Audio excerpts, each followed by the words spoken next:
Yay! Hi, Rachel. Hi, how are you? I was about to say good morning, but it's evening where you are, correct? It is evening. It is evening, and I have to admit that I'm in my bedroom.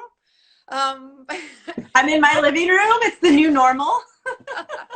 not going to sleep, but it's basically about when you go home because I have the entire family for dinner and stuff done. So I'm in my bedroom. I'm like telling the kids to get away, get away.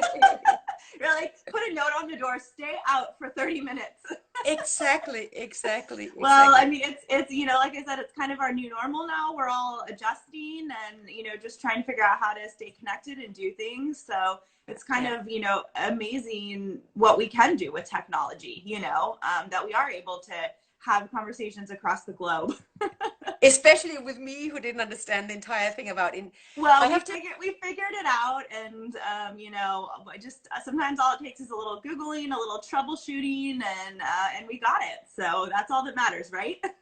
It is, and I have to apologize, and also want to explain actually why I do not have Instagram on my phone. I have That's Instagram on okay. computer because otherwise I do nothing else than spend my time on Instagram. So No, I hear that. I hear that. yeah, it's something I've That's done. I've smart. had to remove all social media from my mobile device. Otherwise, I don't get anything done, and then I can focus and spend time and when I'm actually on the browser and enjoy and get inspired. Yeah. Right, right. Well, I mean, I have at times thought about doing that too when I realized, wow, I've just spent, the last hour, I just Yeah. meant to do something Yeah. quick and it's like I'm down this rabbit hole and Exactly. That's what happens. Yeah. No. great, great. Well, I wanted to, I'll just start off it and let everybody who's joining us right now, just going to introduce myself. I'm Rachel Gallaher. I'm the deputy editor at Gray Magazine, an international design magazine based out of Seattle. And I'm here with Katrine Goldstein, the managing director and partner at Norm Architects in Copenhagen. We're so happy to have you, and thanks for agreeing to jump on here with me. When the pandemic started and everyone had to go into quarantine, we wanted to create a way to keep people in the design industry inspired, connect people, just kind of let people know we're not alone. We're all out here. We're all kind of dealing with the Yeah. same thing, and Yeah. yeah, we've been having quite a few people on here to chat.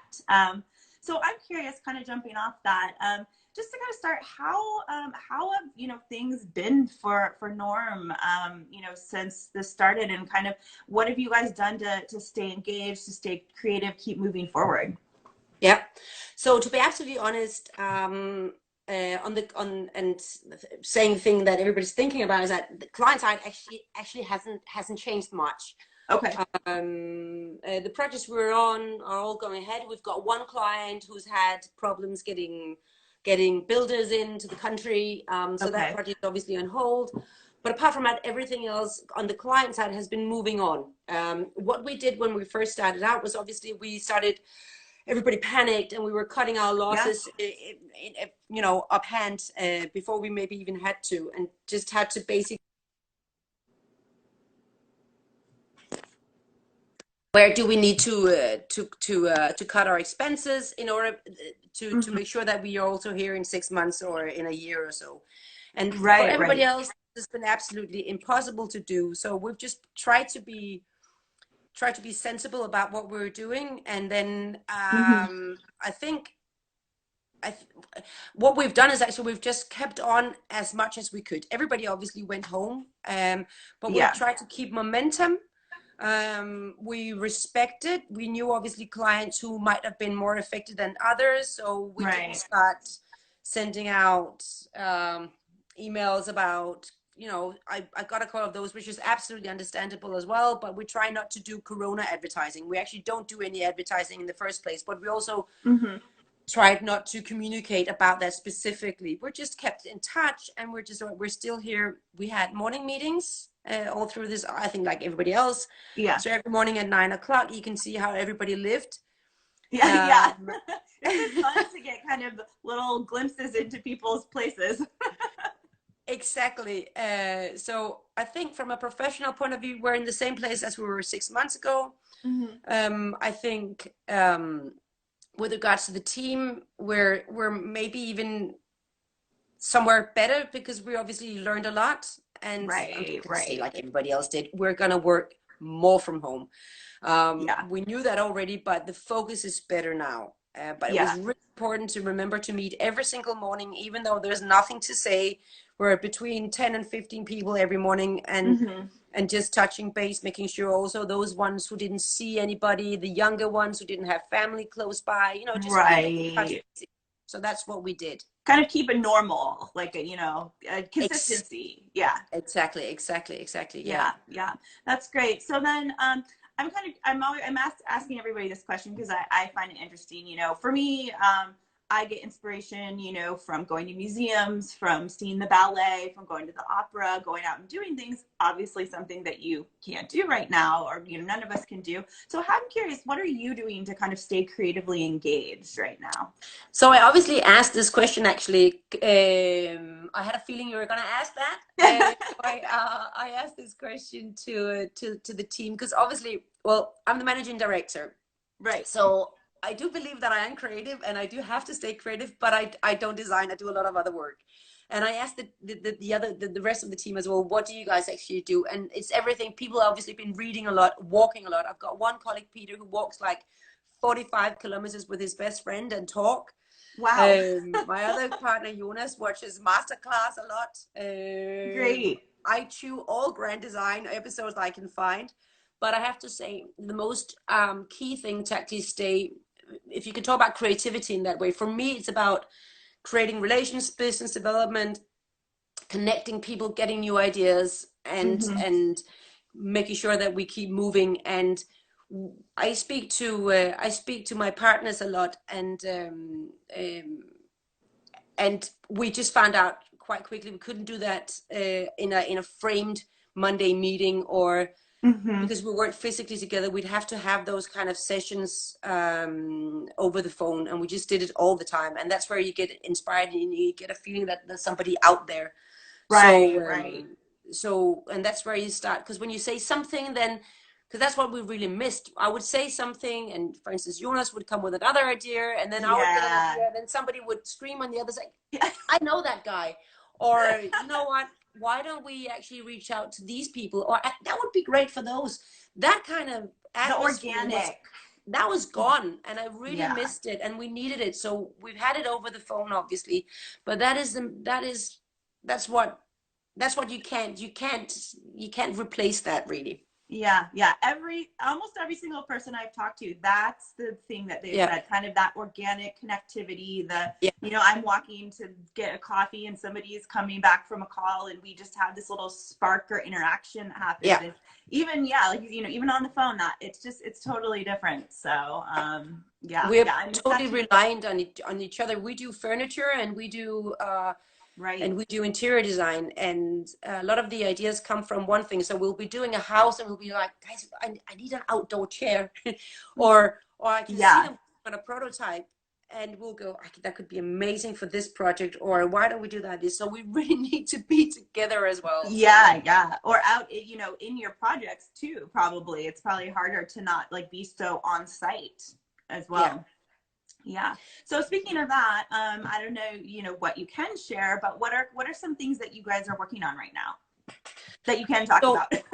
yeah, of course. No, so we work both in commercial field and in the residential field, and we Okay. enjoy both fields. The commercial field, mostly hospitality, allows us to work on bridging obviously everything we love about the residential part, and then the Yeah. branding and the storytelling.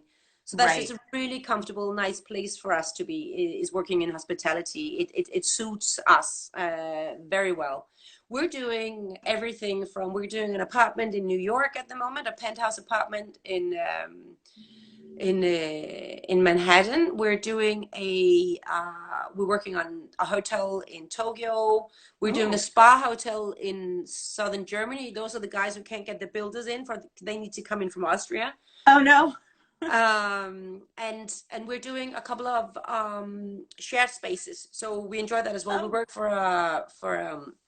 for a company who does office spaces, which are bridging more and more into obviously shared living and Right, right. well, both in London and Berlin.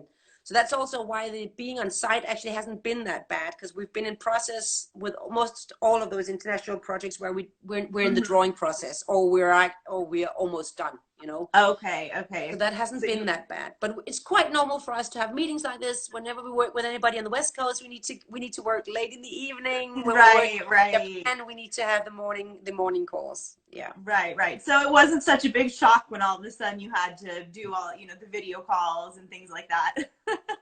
For us, it hasn't been. We're a Scandinavian design company, and our aesthetics is, I think, is appealing to, hopefully also appealing to people in Denmark, obviously, but it Yeah. tends to be more appealing to people abroad.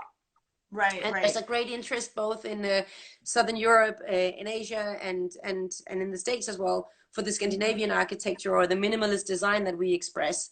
Yeah. So we wouldn't be able to actually do what we do if we're only working in Denmark. The competition is too fierce. I think, Yeah. right. Right. Yeah. Yeah, the Scandinavian minimalist style is really big in the Pacific Northwest as well. So great. So kind of shifting, going total shift way back. I'm curious, what did you want to be when you were 10 years old? Have you always been you know, creative in the arts and design, or was that kind of a later thing for you? Yeah, no. So I've always been. My dad's an artist. Okay. He had an advertising agency when I was a kid, and you know, like classic '80s advertising creative. Love it. Yeah. Painting out the little letters himself in the brochures Oh, and all that, like wow. really old school. Anyway, yes, I've always loved that, and I wanted to be a fashion designer when I was 10. Okay. But I quite quickly found out that there's some other stuff that I want to do more.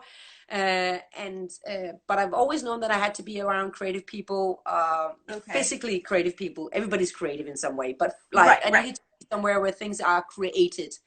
And I love when my colleague Frederick is doing a prototype of a chair in cardboard and put on a sticker that says "Don't sit," or That's we great. have new beautiful terracotta samples coming in from Portugal. You know, Mm. I enjoy very much working with the team and my amazing colleagues. But I wanted to talk to people rather than actually execute. So Okay. very early on, I found out that maybe that was a bit more for me. And I'm sorry, I know it'd be more interesting probably to speaking to somebody who's but I think actually the bridge between those are very important. And my other partner Eunice is very ultra creative. Also has a very good business understanding, Okay. and it's just fun working on both aspects. Not in order to say how can we make money of this or how do we get rich. That's not the point. But basically, think is this sensible?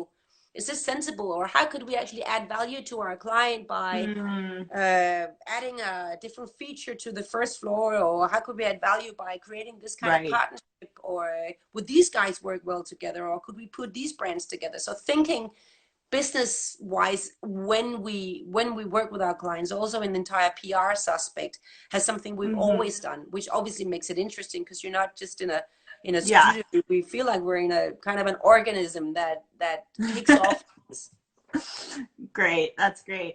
So then I'm curious, who is, I mean, you know, everybody has a lot of people, but who is someone who has really shaped your life professionally? So I think that my life has been shaped by amazing leaders. I thought back, and the crappy leaders I don't remember.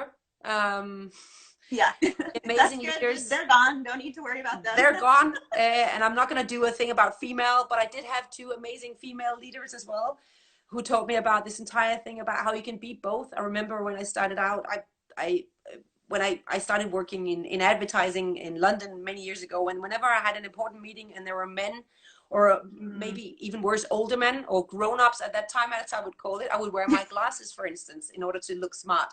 Oh, okay. You know, it's a funny thing. You do these things. Do you know? Yeah. No, I know. I mean, I have multiple female friends who they have had to think about things like that before, which just seems so silly, but you would wear a suit, or you'd wear something that would make you appear more professional or older. And I truly obviously believe that you should always appear professional, but I also really believe that you need to be yourself. Right, So right. I don't know if anybody told me that. I just think that comes with age, and it's such an annoying thing. It's something your mom tells you when you're 20, and she tells you wait till you're 40, but that actually does happen. It's true. It's true. Um, but another thing that I want to say is when I joined Norm 5 years ago as managing director, and working with my partner Eunice has actually taught me quite a lot and shaped my Mhm. professional life and shaped the way how can I say it, uh, shaped the way I look at business and I look at our Mhm. business. Mhm. We have he's very liberal, and we do have a lot of discussion sometimes on where to be liberal or not. But the general idea about sharing things, being open, not being afraid that somebody's gonna. We see our designs in the supermarkets. We've tried that. That Yeah. happens. But basically saying, okay, obviously without being stupid about it, but basically sharing things. Share Mm. what you want to share, send it out there, photograph your cases, share them with the world, Yeah. see amazing brands, stand next to those amazing brands.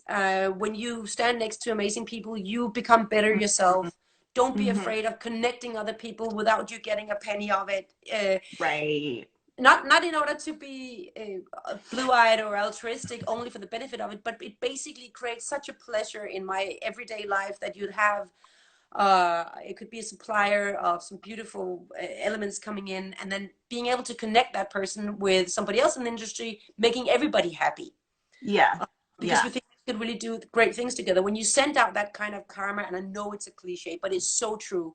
And I really feel that actually did shape my professional life because Mhm. I stop focusing on competition, stop Mm. focusing on people taking stuff from you, and start sharing Yeah. and open also adds and happiness and value to your Monday to Friday work life. Yeah, no, I love that. That's so important. We always say, here at Gray, we love to be connectors also, like I'll write a story about somebody and then maybe 6 months later I'll meet somebody else and I'll remember that first person. I'll be like, you guys need to meet, and not for any Yeah, other reason. I said, just go get a coffee, yeah, like, yeah, whatever. And I'm yeah, no like pressure, nothing has to happen. I just think you should meet. And yeah, I love that. I love helping bring, creative people together. And yeah. it And it it does create business as well. It does. Obviously, there is. I wouldn't be able to sit 8 hours and just connect other people. That's not what I right, do. right. It's not really create value. I just create business.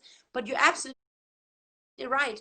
And I think it's time, and I can see that from the younger generation as well. Why do you go to work? Everybody needs a purpose. That's what we talk about. The new Yeah. generation needs a purpose all the time. And that is a purpose is actually I want to be happy from Right. 9 a.m. Yeah. not just Friday to So Monday. yeah, Oh, yeah. No, no, yeah. definitely. So I think that Definitely. really, just to answer, I don't know of it, but that's really actually that was a game changer for me in my professional life, Mm, understanding that it was possible. But obviously it comes with the fact that you're independent and you have your own business. But yeah. I wish for many more people to kind of be able to be so privileged to be able to Right. maybe see that and experience that. Wonderful. Wonderful. Yeah. So then what would you say is the best advice you've ever received? Okay, my best advice was actually to be present, which is a bit, Mm, which is what I'm doing now when I I'm was not. gonna say, well, we're all learning that right now. I came back in my previous job with my first son. He's 9 years old, and I Okay. came back, and I was obviously feeling guilty all the time. I wanted to be work. I wanted to be at work. I was working at an agency, a big agency in Copenhagen, doing brand identity and brand strategy. Okay. And I wanted to work and I wanted to do my best there. And I loved being at work and I couldn't leave. And I also wanted to be home with a baby. And everybody who's ever Oh. had a baby knows this is what it feels like. And obviously, a wiser and older woman, a friend, told me, you need to be happy about where you are. So when you're here, be satisfied with that and Mm, embrace it and be happy with it. And you need to close your bad conscience, and then when you're home, forget about work and be there. And it again, it's nothing, it's not scientific, but that was definitely the best advice I ever got. And that's yeah. why I don't have Instagram on my mobile phone. Yeah. Well, you do it. Yeah. You got to do what you can do to maintain sanity, as it were. um, looks like we have a question from somebody. Um, is there any opportunity to work in Norm Architects as a foreigner, as an interior designer? Yes, there is definitely. So we've had periods last year where we were 50-50 Okay. foreigners and Danes. At the moment, we've only got two foreigners, and then we've got Charles, who's actually an intern, who's back in Glasgow because of the coronavirus. Okay. We very much invite everybody to join. What I usually tell people who come by, sometimes we have people who come by the studio, either students or people who's part of some kind of organization where they go on inspirational tours. What I usually say is, when you send an application to Norm, please consider whether you're gonna like it at us. So it's a nice way of saying, please consider whether you're relevant. Obviously, everybody thinks they are, but our aesthetics and our approach is very specific. Mm-hmm. That I sometimes get applications from talented landscape architects or very, very colorful designers who would be so much more happy in a different company. Right. So we're very stringent and very, very, very tight on our aesthetics. But having said that, yes, we absolutely enjoy working with foreign juniors, seniors, interns. It's not a problem at all. We speak Danish. The more Danes and the less foreigners, because otherwise you feel like you're actually interrupting the foreigners when you go into English without but we're very comfortable, and we work 80% of our projects are outside of Denmark. Wonderful. Great, great. So then I always like to kind of wrap things up on a positive note. I mean, the whole interview has been positive, but I have been finding, it's so inspiring during this time, people who have been, stepping up, pitching in, really just, helping out, helping, their neighbors, their friends, medical workers. So I've been asking everybody, is there any organization, company, nonprofit, anything like that has been, specifically inspiring to you during this time? Yes, I've got an advertise. I want to support, Great. or I want to promote chef support. Okay. So it's hashtag chef support, and obviously a lot of a big part of our industry or a part of the industry in Copenhagen is food, right, and restaurants. We had some amazing restaurants which had to close down. People are finding different solutions, but we also had a couple who actually had to close down. And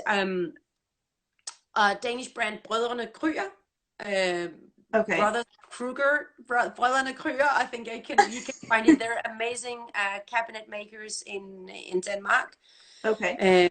They created, they have a lot of, they created, for instance, a chair together with a great, with another studio in Copenhagen called Out Chair, which is quite famous.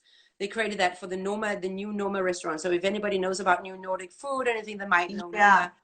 And Brødrene Krüger did that chair, and they obviously really wants to support, or there was a great idea to support the restaurant scene. So they created this chef support where 30% of their turnover is delivered back to the restaurants in order to do vouchers for people to go out and use those restaurants. Oh, how wonderful. Later on. So the money came in during the corona and could be used after the corona to give the support when it was actually needed. So I think that chef support is a good example of something which is local and really relevant, and also makes sense for somebody like Brødrene Krüger to do that.